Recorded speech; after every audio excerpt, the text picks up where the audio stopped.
I didn't have the worst school experience. Generally, I would say I had a good amount of friends, but I wasn't super popular. I would have put myself quite low down on the cool kid chart. The fact that I had a cool kid chart probably didn't help things.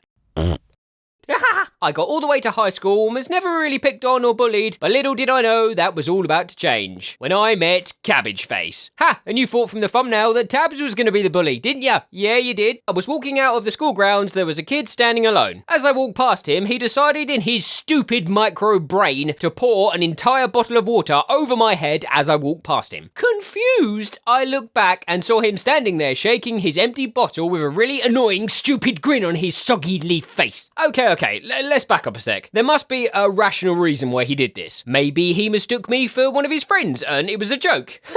A joke?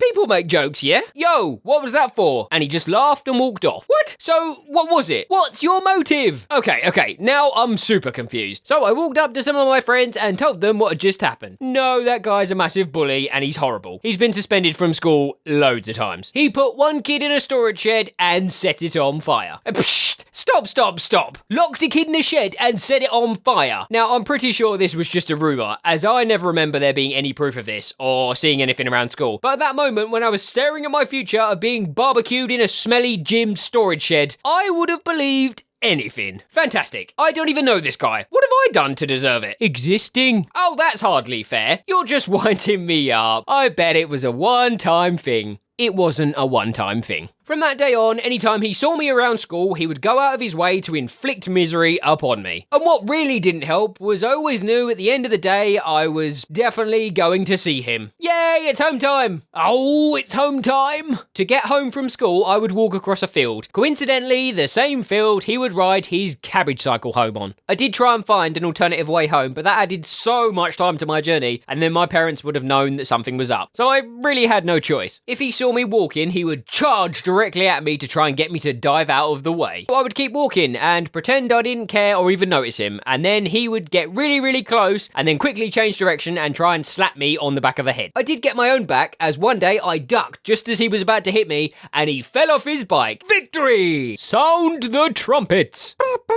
He got up, pushed me straight over due to his embarrassment and to try and look cool in front of all the other kids on the field. The taste of victory. Blah, tastes like mud. So this continued for a while. He would lock me in classrooms, take my bag and empty it everywhere in the hallways, squish my lunch, throw things at me. But one day, he just took it too far. I was doodling in one of my favourite sketchbooks. It was nearly full and I had done some of my best doodles in it. He crept in behind me and swiped the book away from me and started saying I was a freak and a loser for drawing someone cooler than myself. Hey, you think my drawings are cool?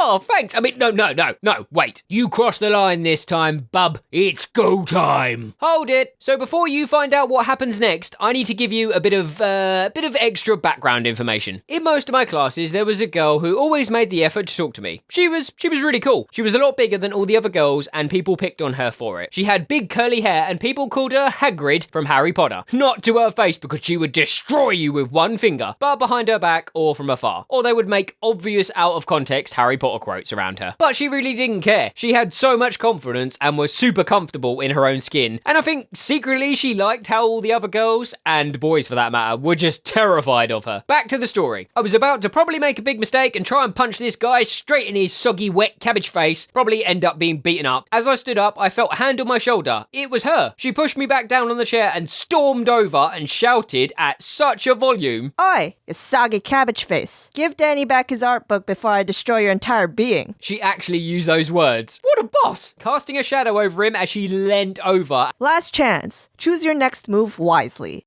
Go get him, Tabs! Hagrid.